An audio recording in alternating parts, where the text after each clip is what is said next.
अस्सलाम वालेकुम स्टूडेंट्स, कैसे हैं आप लोग। बहुत सारे स्टूडेंट्स के डिमांड पे आया है कि हमें सिखाया जाए कि how to use a Mendel. तो जब आप मेंडले अपने लैपटॉप्स में डाउनलोड कर लेते हैं, आपका मेंडले जो है ना वो इस फॉर्म में होना चाहिए। This one is the Mendeley desktop, ठीक है। तो मेंडले डेस्कटॉप पे आपका मेंडले होना चाहिए विद दिस नेम, जिसको हम यूज़ करेंगे for the purpose of the references citation के लिए इन आवर रिसर्च और प्रपोजल्स, साइन ऑप्सेस और थीसिस। तो जो मेंडले डेस्कटॉप है, जब आप इसको ओपन करेंगे आपके पास ये ओपन होगा इस फॉर्म में, ठीक है। आपके पास जब ये ओपन अप हो जाएगा, आपका ये ओपन अप तब होगा जब आप इसको डाउनलोड कर चुके होंगे और यहाँ पे आप अपनी आईडी साइन इन कर चुके होंगे। आपका एक आईडी होगा, उसके साथ आपका पासवर्ड होगा, आप उस दोनों के थ्रू जो है वो इसके थ्रू बनाएंगे और इसमें से उसी के थ्रू आपने साइन इन हो जाना है। जब आप साइन इन हो जाएंगे तो यहाँ पे आप देखें, यहाँ पे आपका साइन इन आईडी, वो आपका नेम, वो सब कुछ यहाँ पे मेंशन होगा। द सेकंड थिंग इज़ कि आपका मेंडले जो है वो एमएस वर्ड के साथ उसकी एक्सटेंशन होनी चाहिए। तो इस ऑप्शन में आप देख सकते हैं दिस टूल्स। तो इस टूल्स में मेरे पास ऑप्शंस हैं इंस्टॉल वेब इंपोर्टर और यहाँ पे आ जाता है इंस्टॉल एमएस वर्ड प्लगइन। अब देखिए यहाँ पे मेरे पास लैपटॉप में ये क्या है, uninstall, because this is already install. अगर मैंने इसे अनइंस्टॉल करना है तो मैं इसे अनइंस्टॉल भी कर सकती हूँ। बट इफ़ आई वांट कि मुझे जो है इसकी एक्सटेंशन चाहिए, तो मैं वेब इंपोर्टर की जगह एमएस वर्ड का प्लगइन जो है ना वो इसमें इंस्टॉल करूँगी। वेब इंपोर्टर का आपका, जब आप गूगल के थ्रू ऑनलाइन अपनी थीसिस लिखना चाहेंगे और साइटेशन देना चाहेंगे तो उसके लिए आपको फिर वेब इंपोर्टर चाहिए होगा। अगर आप ऑफलाइन भी काम करना चाहते हैं, डजेंट नीड के एनी इंटरनेट सर्विस, आपके पास ये अवेलेबिलिटी नहीं है इंटरनेट सर्विस की, तो आप इस मेंडले को ऑफलाइन मोड में भी यूज़ कर सकते हैं। तो मेरे पास ये ऑलरेडी इंस्टॉल है, इट मीन्स इसके एक्सटेंशन मेरे पास एमएस वर्ड में प्रेजेंट है। The second thing about the Mendeley is कि यहाँ पे मेंडले में आप देखें दिस साइन इज़, यहाँ पे आपके पास ये ऐड का साइन होगा। इस ऐड के साइन को जब आप क्लिक करेंगे, यहाँ पे आप अपनी जो आपके सारे आर्टिकल्स होते हैं आप इसको यहाँ पे ऐड कर सकते हैं। फॉर एग्जांपल मैं ये वाला आर्टिकल ले लेती हूँ जो मेरे पास है कि patient compliance with post operative वाला, ठीक है। इसको मैं यहाँ से सेलेक्ट करना है, देन आई ओपन इट। ये क्या होगा, ये यहाँ पे आ जाएगा। देखें ये आ गया है कि patient compliance with the post operative, ये आ गया। ये इसका टाइटल है, यहाँ पे देखें टाइटल मेंशन है। This one is the author, ये इसके ऑथर्स के नेम होंगे। The year of the publication is 2019, कौन से जर्नल में हुआ है, ठीक है। ये सारे इस आर्टिकल की इंफॉर्मेशन मेरे पास आ गई। आर्टिकल को मैंने क्या किया, मेंडले में ऐड किया। आपके पास अपने रिसर्च के बहुत सारे आर्टिकल्स पड़े होंगे जो आपने पहले से डाउनलोडेड फॉर्म में अपने पास रखे होंगे, यानी आपने एक मटेरियल अपने पास कलेक्ट किया होगा। उस मटेरियल को आपने यहाँ मेंडले में ऐड करना है। यहाँ पे मेरे पास यही आर्टिकल ओपन हुआ है विद द टाइटल, ठीक है। टाइटल मेरे पास आया है कि पेरेंट्स कंप्लाइंस है with the post operative instructions के साथ उनका क्या है चिल्ड्रन में, ठीक है। सेम वही ऑथर नेम है, ये देखिए प्रसाद, दिस इज़ प्रसाद, ठीक है। चुंडी, ये इनका अपना ऑथर नेम है। दिस इज़ द होल, ठीक है। मैं चेक कर सकती हूँ, क्रॉस चेक करने के लिए मैं यहाँ पे भी देख सकती हूँ। So this is the whole details about the article. The second thing कि आप यहाँ पे देखिए मेरे पास ये सारी जगह फिल्ड है। Why it's all field, because यहाँ पे मैं ये सारे आर्टिकल्स ऐड कर चुकी होंगी।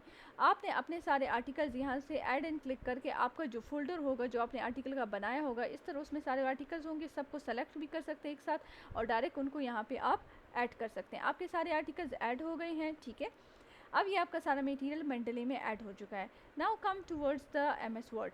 फॉर एग्जांपल अब मुझे वर्ड चाहिए, क्योंकि मैं वर्ड में मैंने क्या करना है, अब मैंने राइटिंग करनी है थीसिस के लिए, प्रपोजल के लिए और साइन ऑप्सिस के लिए, ठीक है। यहाँ पे देखें, अब आपका एक्सटेंशन की जो मैंने बात की थी कि मेंडली की एक एक्सटेंशन आपके पास ऐड होगी। तो ये देखिए आपके एमएस वर्ड में ये सारे टूल्स में, ये बार्स में आपके पास ये सारे ऑप्शंस हैं। मैं रेफरेंसेस के ऑप्शन को क्लिक करती हूँ। रेफरेंसेस के ऑप्शन को क्लिक करके मैं चेक करूँगी कि आइदर मेरे रेफरेंसेस के अंदर जो है यहाँ पे मेंडली है कि नहीं। तो देखें यहाँ पे मेरे रेफरेंसेस में क्या चीज़ ऐड है, this one is the insert citation, लेकिन इस पर क्या है, ये देखें मेंडली का साइन है। यहाँ पे देखें ओपन मेंडले। अगर मैं डेस्कटॉप से मेंडले को डायरेक्ट ओपन नहीं करना चाहती तो मैं एमएस वर्ड पे काम करते हुए यहाँ से भी डायरेक्ट मेंडले को ओपन कर सकती हूँ। हमारे पास ये देखें, this is the style, we have all different styles, ये सारे हमारे पास हैं। जो स्टाइल हम यूज़ करते हैं ज़्यादातर मेडिकल में, सोशल साइंसेज में, हेल्थ साइंसेज में, वो हमारे पास वैंकूवर स्टाइल यूज़ होता है। हर एक रेफरेंसेस और साइटेशंस के अपने स्टाइल्स होते हैं, डिपेंड ऑन योर फील्ड, उनके मुताबिक होता है। हमारे मेडिकल में जो है हम वैंकूवर स्टाइल करते हैं, ठीक है। अब फॉर एग्ज़ाम्पल मैं राइटिंग स्टार्ट कर देती हूँ। यहाँ पे मैंने आर्टिकल लेना है, ठीक है। मेरे पास आर्टिकल कौन सा था, this one is the parents compliance, ठीक है। इस पेरेंट कंप्लाइंस में देखिए मेरे पास जो है इसकी ये बात की गई है कि ऑब्जेक्टिव इसका क्या था, to evaluate the parent compliance with the post operative instructions for example, ठीक है। Let me write it, the parents compliance to post operative status, ठीक है। ये मैंने यहाँ पे लिख लिया है स्टेटमेंट। अब इस स्टेटमेंट को मैंने क्या करना है, साइटेशन देनी है। साइटेशन के लिए मैं क्या करूँगी, इंसर्ट साइटेशन पे जाऊँगी। इंसर्ट साइटेशन पे जब मैंने क्लिक किया, यहाँ पे मेरे पास लिखा हुआ है कि the search by the author और द टाइटल और द ईयर। जो चीज़ आपको याद है आप उस चीज़ पे कर सकते हैं। मुझे याद है कि मेरे आर्टिकल का नेम था कि पेरेंट्स कंप्लाइंस। अब देखिए मेरे पास आ गया है दिस वन, पेरेंट्स कंप्लाइंस था। ऑथर नेम क्या था, ये देखिए प्रसाद चुंडी था, सेम, क्लिक इट, ठीक है, ओके।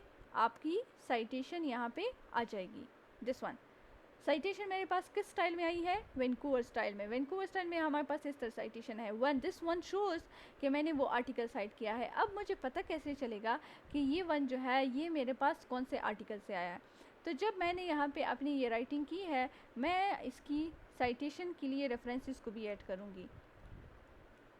मैंने यहाँ पे अपने लिए लिख दिया है रेफरेंसेस, हेडिंग मैंने दे दी क्योंकि मैं चाहती हूँ कि मेरे पास इसी के नीचे जो है ना रेफरेंसेस ऐड होती रहें। अब ये इस वन को मैंने यहाँ पे कैसे लेकर आना है, तो इसको लाने के लिए मैं अब यहाँ पे क्लिक करूँगी इंसर्ट बिब्लियोग्राफी, क्लिक इट, ये आ गया है मेरे पास automatically.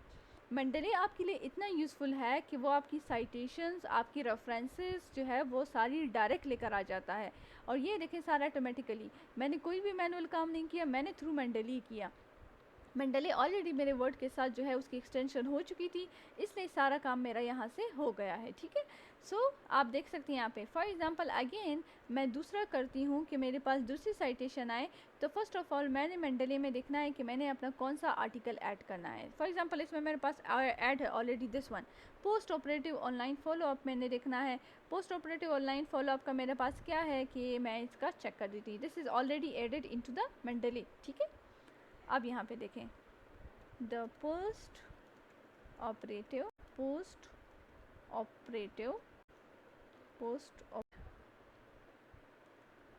Patient understanding about post instructions, ठीक है।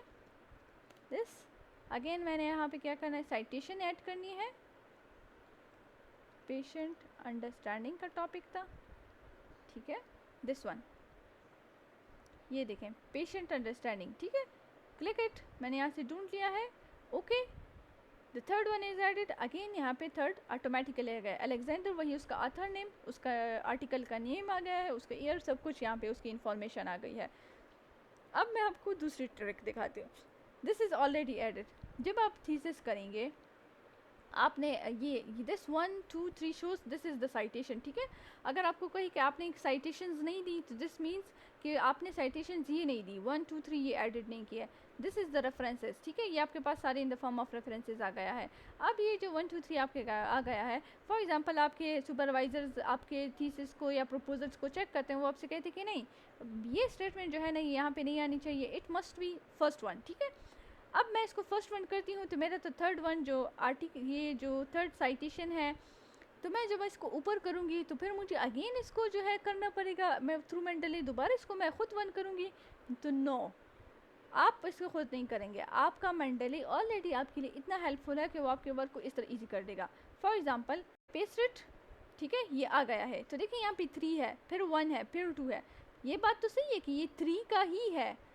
लेट मी छोटा कर देती हूँ ताकि आपको पता चले, ये जो है दिस थर्ड वन ये थर्ड का ही है, आई नो, ठीक है, लेकिन पहला स्टेटमेंट जो है तो देयर इज़ मस्ट बी 1 होना चाहिए, बिकॉज मेरे इंट्रो का फर्स्ट स्टेटमेंट जो है मेरी फर्स्ट साइटेशन शो करेगा, तो ये 1 होना चाहिए। अब ये 1 कैसे होगा, तो मैं यहाँ पे ओपन मेंडले को सिर्फ क्लिक कर देती हूँ, फिर मैंने इसको डन किया, ठीक है। अब देखें यहाँ पे ये ऑटोमेटिकली 1 हो गया, उसने उसको प्रोसेस किया, दोबारा प्रोसेस करके यहाँ पे ऑटोमेटिकली ये मेरे पास 1 आ गए, तो वही जो अलेक्जेंडर नीचे पड़ा था अभी ऊपर आ गया। इट मीन्स कि आपकी ऑटोमेटिकली जो स्टेटमेंट्स हैं जब आप उसको ऊपर नीचे करते हैं, आपने सिर्फ इसको मेंडले को दोबारा क्लिक करना है ताकि वो दोबारा इसको प्रोसेस करे और आपकी साइटेशंस को फिर से करेक्ट करे।